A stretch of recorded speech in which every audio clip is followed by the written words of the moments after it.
O que o Darwin falava é o seguinte, e essa foi a treta na época, que os ouvintes estão tendo agora aqui neste momento. Passado todo esse tempo, eles estão com a mesma treta, porque você fala do açúcar, mas eles falam, não, mas quem criou? A ciência brasileira fala, foi o Big Bang. Aí o cara fala, não, mas antes do Big Bang existia alguma coisa, correto, mas vamos pensar como macacos que somos, certo? O que o Darwin falou? Ele falou o seguinte, a evolução, ela é inconsciente. Não existe uma consciência. Sim. Não adianta você querer entender com a sua cabeça a evolução, porque não é um critério consciente. Ele não depende de Deus. Ou depende. Talvez tenha um Deus, mas é independente. A evolução é uma outra coisa. Já mudei meu conceito de pânico. Dá papo cabeça, meu. Peraí, Você acha que é o quê, Boizão? Muito bom. Na frente também, Caio. Maravilhoso. Que isso? Não é... Esse é que é o negócio, porque a gente quer uma explicação. O cérebro, o nosso cérebro, ele não trabalha com inconsistência. Não. A inconsistência pra gente é uma merda. E aí você quer uma explicação. Mas isso é uma coisa bem interessante. Nós fomos selecionados para detestar dúvidas. Isso. Porque se você for pensar, então, do mesmo jeito que a gente foi selecionado para ter na verdade, há quem questione que o simbolismo foi algo selecionado. O simbolismo pode ser um efeito colateral do cérebro muito grande que a gente tem.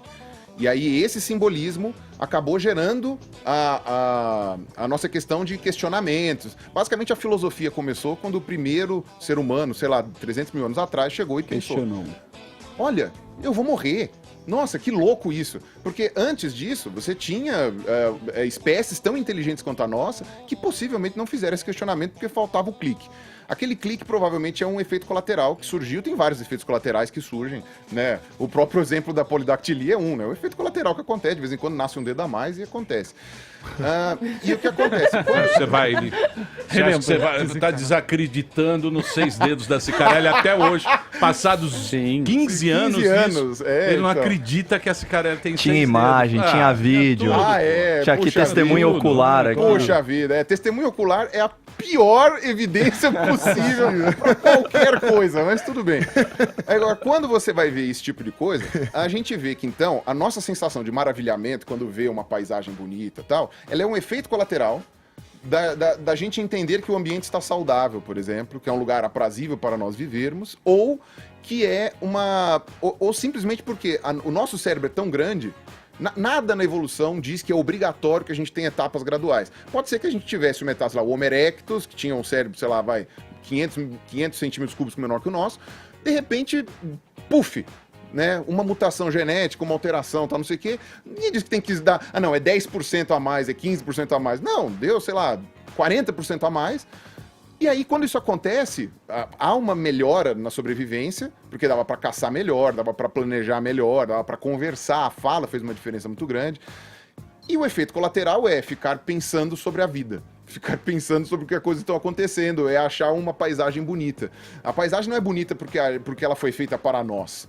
Nós é que fomos feitos para a paisagem, e por isso a gente acha ela bonita, do mesmo jeito que o doce. A gente não acha o doce gostoso porque o doce foi feito para nós.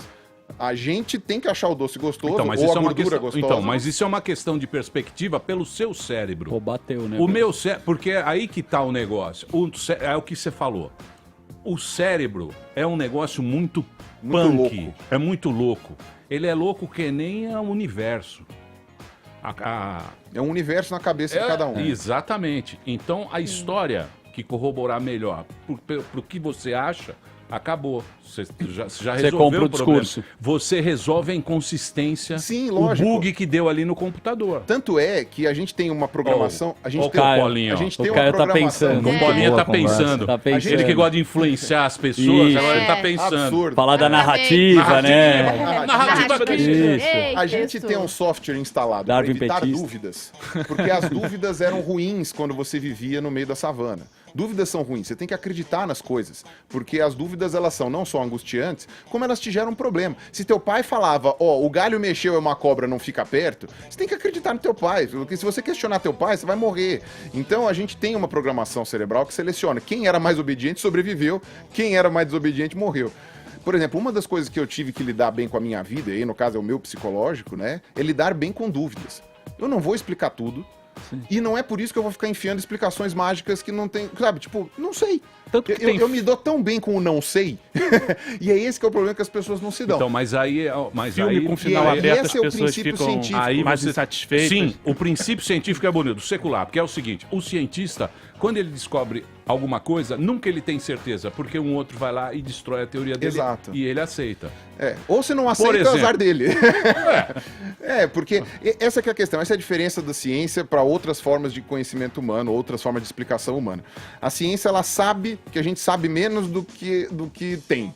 Então, a gente tenta explicar as coisas. Ela não parte do princípio de sabemos tudo, como, por exemplo, a maior parte das religiões. Eu sei tudo, é isso. Tem a E resposta aí, no de caso, tudo. a gente pode tentar explicar uma coisa ou outra partindo desse princípio. É sempre uma teoria. A ciência parte do princípio que a gente não sabe porcaria nenhuma e a gente vai tentar explicar a partir do que a gente tem de concreto, de palpável. Eu tento pensar como cientista. Agora tem gente que acha isso um absurdo, horrível, e aí vai de cada um.